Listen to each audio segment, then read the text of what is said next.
एक साथ मिलकर हम बीजेपी को हराने जा रहे हैं। और मैं आपको इस स्टेज से कह रहा हूं, तेलंगाना में, मध्य प्रदेश में, छत्तीसगढ़ में, राजस्थान में आपको बीजेपी नहीं दिखाई देगी, कांग्रेस पार्टी जीत के दिखाएगी। काफी अच्छी मुलाकात हुई है और एक साथ चलने की सहमति हुई है। हम आगे चुनाव लड़ने की एक कॉमन एजेंडा तैयार कर रहे हैं और हम 10 या 12 तारीख को फिर हम में जरूर थोड़ी डिफरेंसेस होंगी, मगर हमने ये निर्णय लिया है कि हम एक साथ काम करेंगे। दोस्तों नमस्कार। बिहार के पटना में विपक्षी पार्टियों की पहली बैठक आज शुक्रवार को समाप्त हुई। मुख्यमंत्री आवास पर 2.5 घंटे चली बैठक में 15 पार्टियों के नेता मौजूद रहे। विपक्षी एकता की दूसरी बैठक अब 10 से 12 जुलाई के आसपास शिमला में होगी, जिसमें लगातार 2 दिन तक मंथन किया जाएगा। आज की जो बैठक उसके खत्म होने के बाद पार्टियों की संयुक्त प्रेस कॉन्फ्रेंस में नीतीश कुमार ने कहा कि एक साथ चलने की बात हो गई है, एक साथ चुनाव लड़ने की सहमति बन गई है। एक और मीटिंग सब पार्टियों की जल्द की जाएगी। इस मीटिंग को अंतिम रूप दिया जाएगा कि कौन कहां से और कैसे लड़ेगा, ये नीतीश कुमार ने कहा। वहीं राहुल गांधी ने कहा कि हिंदुस्तान की नींव पर हमला हो रहा है, बीजेपी आरएसएस आक्रमण कर रही हैं, हम सब एक साथ खड़े हैं। सभी पार्टियों में थोड़े थोड़े डिफरेंसेस हैं, लेकिन एक साथ काम करेंगे। आज जो बातचीत की है उसे अगली मीटिंग में और आगे बढ़ाएंगे, ये राहुल गांधी जी ने कहा। ममता बनर्जी ने कहा कि नीतीश कुमार ने बहुत अच्छे ढंग से मीटिंग का आयोजन किया है। पटना से ही जन आंदोलन शुरू होता है। दिल्ली में कई बार मीटिंग हुई लेकिन उनका निष्कर्ष नहीं निकला। आज की मीटिंग में 3 चीज़ें क्लियर हुई। ये ममता बनर्जी ने कहा कि पहला, हम एक हैं, दूसरा, हम एक साथ लड़ेंगे, तीसरा, जो भी पॉलिटिकल एजेंडा बीजेपी लाए हम लोग एक साथ मिलकर उसका विरोध करेंगे। आज ऐतिहासिक दिन है, बड़ा दिन है, ये ममता बनर्जी ने कहा। आज की विपक्षी एकता की मीटिंग खत्म होने के बाद जो संयुक्त प्रेस कॉन्फ्रेंस की गई थी, सबकी एक साथ जो प्रेस कॉन्फ्रेंस की गई थी, उसके बाद ये तीनों नेताओं के वक्तव्य हैं। साथियों, जब से विपक्षी एकता के सुर सत्ता के गलियारों से गूंजने लगे हैं, बीजेपी की घबराहट बहुत बढ़ गई है। आज की इस मीटिंग पर बीजेपी पार्टी पैनी नज़र बनाए हुए थी और छटपटाते हुए अनाप शनाप बयान स्मृति ईरानी और अमित शाह और दूसरे बीजेपी नेता दे रहे हैं कि वहाँ तो फोटो शूट चल रहा है। अगर विपक्ष एकजुट हो जाता है तो इसका मकसद सिर्फ एक ही है कि 2024 के लोकसभा चुनाव में बीजेपी के अपोजिट में संयुक्त विपक्ष का सिर्फ एक ही उम्मीदवार खड़ा करना, 1:1। और आज की मीटिंग से ये अंदेशा लगाया जा सकता है कि इस विपक्षी एकता ने सीढ़ी का पहला पायदान नाप लिया है। अब ये जानना जरूरी हो जाता है कि आज की इस मीटिंग में जो राजनीतिक दल शामिल हुए हैं वो किस हद तक 2024 के लोकसभा चुनाव को अपने पाले में ला सकते हैं, बीजेपी की नैया डुबा सकते हैं।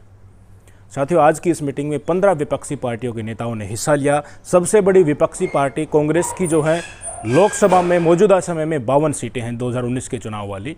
ममता बनर्जी की टीएमसी की लोकसभा में 52 सीटें हैं, ये भी शामिल हुई है। स्टालिन की डीएमके की लोकसभा में 23 सीटें हैं, ये भी आज बैठक में थे। उद्धव ठाकरे की जो शिवसेना है उसकी लोकसभा में 18 सीटें हैं, ये भी शामिल थे। आम आदमी पार्टी की लोकसभा में 1 सीट है, अभी आई थी उपचुनाव में, वो भी आज शामिल हुए। अखिलेश यादव वाली समाजवादी पार्टी की लोकसभा में 3 सीटें हैं, वो भी शामिल हुए। फारिक अब्दुल्ला जो नेशनल कॉन्फ्रेंस है उनकी 3 सीटें हैं। नीतीश कुमार की जदयू की 16 सीटें हैं। लालू यादव की आरजेडी की लोकसभा में कोई सीटें नहीं हैं, पर दोनों पिता पुत्र बैठक में शामिल हुए। हेमंत सोरेन की जो झारखंड मुक्ति मोर्चा है उसकी लोकसभा में 1 सीट है। शरद पवार एनसीपी वाली 4 सीटें हैं। महबूबा मुफ्ती की पीडीपी है, लोकसभा में कोई सीट नहीं है पर बैठक में शामिल हुई। सीपीआई-एमएल के दीपांकर भट्टाचार्य की लोकसभा में कोई सीट नहीं है पर शामिल हुए। डी राजा वाली जो सीपीआई है उसकी 2 लोकसभा सीटें हैं, आज वो बैठक में शामिल हुए। सीपीआई-एम जो सीताराम येचुरी वाली पार्टी उसकी लोकसभा में 3 सीटें हैं, ये भी आज बैठक में मौजूद रहे। 13 पार्टियों के ये विपक्षी 13 पार्टियों के नेता आज मौजूद थे। इसके अलावा बसपा की मायावती, शिरोमणि अकाली दल के जो सुखबीर सिंह बादल है, इनेलो के ओम प्रकाश चौटाला को न्योता दिया गया था। इनकी फाइल कहीं ईडी के पास है या कहीं इन्होंने थोड़ा बहुत बातचीत कर रखी है बीजेपी के साथ। मोदी से ये सब दुखी हैं, इनको मजबूरी में वहाँ पर चिपकाए कर बैठा गया है। जब इनको लगेगा चुनाव के बाद लगेगा या पहले भी लग जाएगा कि तीसरा मोर्चा बनने वाला है, तो ये भागकर विपक्ष के साथ आ जाएंगे, क्योंकि भाजपा की रणनीति रही है कि जिस विपक्ष के साथ ये मिलकर सरकार बनाते हैं या उनका सहयोग लेते हैं, धीरे धीरे उसी विपक्ष को ख़त्म कर देते हैं और खुद एक नई पार्टी के रूप में उभर कर विपक्ष को ख़त्म करके खुद ही एक बड़ी पार्टी बनकर अपना ही प्रभुत्व जमाने की कोशिश करते हैं। इसलिए हर छोटे दल, हर क्षेत्रीय दल इनसे दुखी हैं, क्योंकि ये विश्वासघात का काम करते हैं। अब आज की बैठक का अगर हम जिक्र करें और लोकसभा सीटें जितनी भी हैं उनको हम टोटल करें, जो हमारी ये 15 पार्टियों के नेता शामिल हुए हैं, इनकी फ़िलहाल 2019 में जो लोकसभा चुनाव हुए थे उनमें इन्होंने कितनी सीट पाई थी, तो वो टोटल बनती हैं 148, 148 बनती हैं। ये वो सीटें हैं जो विपक्षी पार्टियों ने अपने दम पर जीती हैं, बीजेपी को कड़ी शिकत देकर, मोदी लहर को एक साइड में पटकनी देकर ये 148 सीटें जीती हैं। तो ये 148 सीटें 2024 में कहीं जाने की नहीं हैं, ये बढ़ सकती हैं, कम नहीं होगी। तो 124 तो इनको मानकर चलिए ये तो आएंगे ही आएंगे। अब आ जाइए उन सीटों की तरफ जहाँ क्षेत्रीय दल अकेले बीजेपी का खेल बिगाड़ सकते हैं। 2019 में 185 ऐसे सीटें थीं जहाँ भाजपा और क्षेत्रीय दल नंबर 1 या नंबर 2 पर थे। इनमें मुख्य तौर पर मैं आपको बताऊं, यूपी की 74 सीटें हैं, बंगाल की 39 सीटें हैं, उड़ीसा की 19 सीटें हैं, महाराष्ट्र की 10 सीटें हैं, बिहार की 15 सीटें हैं, झारखंड और कर्नाटक से 6-6 सीटें हैं। इन 185 सीटों में से 128 सीटों पर कांग्रेस का रोल लिमिटेड है, यानी कि बहुत कम है, उसके होने या न होने से कोई फ़र्क नहीं पड़ता, तो वो इन पर अलग से हो जाएगी, क्षेत्रीय पार्टी को आगे करेगी, तो इसमें फ़ायदा होने वाला है डेफिनेटली। अगर महागठबंधन बनता है तो यहाँ मेन कंसेप्ट बीजेपी और क्षेत्रीय दलों के बीच होगा, कांग्रेस का यहाँ खास असर नहीं है। एक साझा कैंडिडेट होने से यहाँ बीजेपी का खेल बिगड़ सकता है, क्योंकि जनता की नाराज़गी जब इनके साथ मिलेगी तो रिजल्ट काफ़ी फ्रूटफुल यहाँ पर होने वाले हैं। एंटी इंकम्बेंसी धीरे धीरे बढ़ रही है और चुनाव तो काफ़ी ज़्यादा होने वाली है। आगे आइए, 97 सीट ऐसी हैं जहाँ क्षेत्रीय दल के सामने क्षेत्रीय दल ही लड़े थे। 2019 के आंकड़ों के मुताबिक देश भर में 97 लोकसभा सीटें ऐसी हैं जहां 2019 में क्षेत्रीय दल वर्सेस क्षेत्रीय दल का ही मुकाबला था। इनमें क्षेत्रीय दल ही नंबर 1 या नंबर 2 पर रहे हैं। यहां बीजेपी और कांग्रेस लड़ी तो भी नंबर 3 या नंबर 4 पर रही, वो भी थोड़ी बहुत वोटों के साथ। इन 97 सीट में से मुख्य रूप से तमिलनाडु की 27 सीटें हैं, महाराष्ट्र की 16 सीटें, बिहार की 16 सीटें और आंध्र प्रदेश की 25 सीटें शामिल हैं। बाकी की 13 सीटें जो अन्य पार्टियों की हैं। महाराष्ट्र और तमिलनाडु को मिला दे तो इन 43 सीटों पर गठबंधन पहले से ही है। बाकी के 54 सीटों पर काफ़ी मुश्किल होने वाली है। रिजल्ट चुनाव के नज़दीक ही पता चलेगा किस तरह से स्ट्रेटजी अपनाकर इनके ऊपर जाया जा सकता है, पर संभावना है। 71 सीटों पर क्षेत्रीय दल वर्सेस कांग्रेस का मुकाबला हुआ था। 71 सीटें ऐसी हैं साथियों जहां 2019 में कांग्रेस और क्षेत्रीय दलों के बीच मुकाबला था। इनमें पंजाब में 10 सीटें अकाली दल वर्सेस कांग्रेस था, तेलंगाना में 11 सीटें बीआरएस वर्सेस कांग्रेस था, केरल में 15 सीटें कांग्रेस वर्सेस सीपीएम था, बिहार में ऐसी 7 सीटें हैं। इनमें 36 सीटें ऐसी हैं जहां ओपोजिशन यूनिटी पॉसिबल ही नहीं है। केरल में कम्युनिस्ट और कांग्रेस नंबर 1 और नंबर 2 की पार्टियां हैं। तेलंगाना में बीआरएस और कांग्रेस के बीच अलायंस नहीं हो सकता, क्योंकि कांग्रेस से ही वो निकली है, उनका विरोध करके ही वो अपनी राजनीतिक प्रचंडता बनाए हुए है, तो इनके कारण इनका अलायंस नहीं हो सकता। बाकी जिन पर हो सकता है उनके ऊपर स्ट्रेटजी अच्छी बनाई जाएगी, तो कहीं ना कहीं सीटें विपक्ष के खेमे में ही आ सकती हैं। केवल 190 सीटों पर कांग्रेस और बीजेपी के बीच सीधा मुकाबला हुआ था। 2019 के लोकसभा चुनाव में बीजेपी और कांग्रेस के बीच 190 सीटों पर सीधी लड़ाई थी। इनमें 175 सीटों पर भाजपा जीत गई और 15 सीटों पर जीती कौन? कांग्रेस। इनमें मुख्य तौर पर एमपी की 29 सीटें हैं, गुजरात की 26 सीटें हैं, महाराष्ट्र की 15 सीटें, राजस्थान की 24, कर्नाटक की 2 सीटें, हरियाणा की सारी सीटें, छत्तीसगढ़ की 11 सीटें, असम की 9 सीटें, पंजाब की 3 सीटें, उत्तराखंड और हिमाचल की 9 सीटें, दिल्ली की 7 सीटें शामिल है। यहाँ पर इन चुनाव में भी कांग्रेस को नुकसान उठाना पड़ सकता है। तो इसके अलावा जो पार्टियाँ जो मैंने सीटें बताई उनमें संभावना और स्ट्रेटजी बहुत सख्त बनानी होगी, एक एक कदम फूक फूक कर रखना होगा, क्योंकि जहाँ सीधी टक्कर है कांग्रेस और बीजेपी की, वहाँ क्षेत्रीय दल भी नहीं है, वहाँ कोई भी चारा नहीं है, वहाँ बीजेपी सीट निकालेगी ही निकालेगी। सारे डाटा को एक टेबल पर समराइज करें तो अगर विपक्षी एकता की ये पहल सफल होती है और सभी दल एक छतरी के नीचे आने को तैयार हो जाते हैं, तब इसका सीधा असर 12 राज्यों की 328 लोकसभा सीटों पर पड़ेगा। इन 328 सीटों में से अभी 128 विपक्षी पार्टियों के पास और 165 बीजेपी के पास हैं। बाकी सीटें अन्य पार्टियों के पास है, जिसका किसी के साथ भी गठबंधन में हिस्सा नहीं है। इन सीटों पर बीजेपी को लेकर एंटी इनकम्बेंसी और विपक्ष की सियासी पहल बहुत बड़ी भूमिका 2024 में निभाएगी। स्ट्रेटजी अच्छी रही तो कई सीटें जो क्लोज मार्जिन से बीजेपी जीती हैं वो सारी की सारी विपक्ष के खेमे में आ जाएंगी, या जहां पर वोट कटी हैं क्षेत्रीय पार्टियों में या विपक्षी पार्टियों के आने से जिनके कारण बीजेपी जीती है, वो सारी की सारी संयुक्त कैंडिडेट होने की वजह से विपक्ष के खेमे में जाएंगी।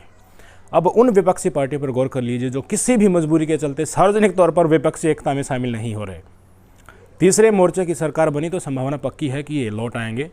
इसमें सबसे पहले है मायावती की बहुजन समाज पार्टी, उनकी लोकसभा में 10 सीटें हैं। चंद्रशेखर राव की BRS की लोकसभा में 9 सीटें हैं। नवीन पटनायक की BJD की लोकसभा में 12 सीटें हैं। जगनमोहन रेड्डी की YSR कांग्रेस उसकी लोकसभा में 10 सीटें हैं। चंद्रबाबू नायडू की जो तेलुगु देशम पार्टी है उसकी लोकसभा में 3 सीटें हैं। जोड़ करें तो कुल 43 लोकसभा सीटें ऐसी हैं जो क्षेत्रपों की हैं, जो विपक्षी एकता में अब सार्वजनिक तौर पर शामिल नहीं हो रहे। इनमें से आधी सीटें आ सकती हैं चुनाव के नज़दीक, और चुनाव के बाद अगर तीसरा मोर्चा बना तो कुछ भी हो सकता है। बीजेपी से सब पीछा छुड़वाने के लिए तैयार बैठे। बहरहाल इस मीटिंग का उद्देश्य यह है कि भाजपा के खिलाफ लोकसभा चुनाव में विपक्ष का एक उम्मीदवार खड़ा किया जाए, सिर्फ एक उम्मीदवार, ताकि वोटों के बंटवारे से बचा जा सके।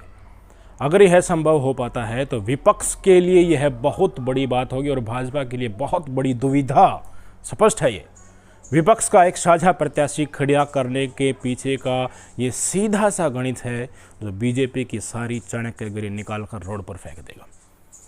बस इंतजार अब इस साल होने वाले 5 राज्यों के विधानसभा चुनाव का है। वहाँ के नतीजे आते ही सभी पार्टियां पूरी तरह से स्पष्ट कर देंगी कि हमें लोकसभा में देखिए इतनी सीटों पर लड़ना है, हमारी मंशा ये है, बाकी सुलह कर लेंगे बैठकर। और इन नतीजों में अगर कांग्रेस जीत जाती है प्रचंड बहुमत से तो बीजेपी की थू उनसे कुर्सी छीनने की लहर को और ज़्यादा बलशाली कर देगा।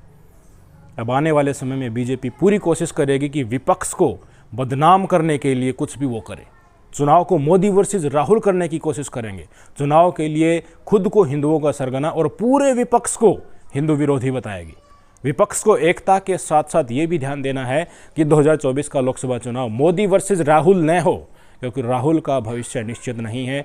वोट बैंक पर भारी आघात लगा सकते हैं। वे बीजेपी वाले बार बार राहुल का नाम लेंगे, पर विपक्ष को इससे बचना है। विपक्ष को एकता के साथ साथ ये भी ध्यान देना है कि उनको सिर्फ मुसलमानों के नेता के रूप में न दर्शाया जाए। बीजेपी के हिंदुत्व के जाल से बचना भी बेहद ज़रूरी है। ये सारी चीज़ें होने के बाद सिर्फ इंतज़ार करना है। जिस तरह वाजपेयी साहब को झटका लगा था, साइनिंग इंडिया का वो नारा दे रहे थे, ठीक वैसे ही मोदी साहब का घमंड नतीजे आने के दिन चकनाचूर हो जाएगा। वो अंदाज़ा कुछ और लगाए बैठे रहेंगे, पर होगा कुछ और देश की जनता में जो नफ़रत फैला रखी है, कदम कदम पर नफ़रत का सामना करना पड़ रहा है। लोगों को प्रेम ढूंढना पड़ रहा है। गोदी मीडिया ने जीना हराम कर रखा है। किसानों को, बेरोज़गारों को, गरीबों को किस तरह से इस सरकार ने तंग कर रखा है, और आवाज़ उठाने पर सिर्फ डंडे मिलते हैं और देश विरोधी बताकर उनकी आवाज़ पर मुंह पर स्टेपलर लगा दिया जाता है। बेसिक ह्यूमन राइट्स का अनहन हो रहा है। ये तमाम चीज़ें जनता के अंदर बहुत अंदर तक समाई रही हैं। अगर जनता को लगता है कि एक तीसरा मोर्चा है जो प्रेम की भावना से, सद्भाव की भावना से सबको एक साथ लेकर आगे की तरफ अग्रसर होने की एक आस रखता है, तो जनता विकल्प का तलाश आज के दिन कर रही है। ये सच्चाई है। आगे आने वाले समय में बस विपक्ष को दिखाना है कि हम एकजुट होकर चल सकते हैं। उस आस से ही कुछ भी संभव हो सकता है। इंतज़ार कीजिए। नमस्कार।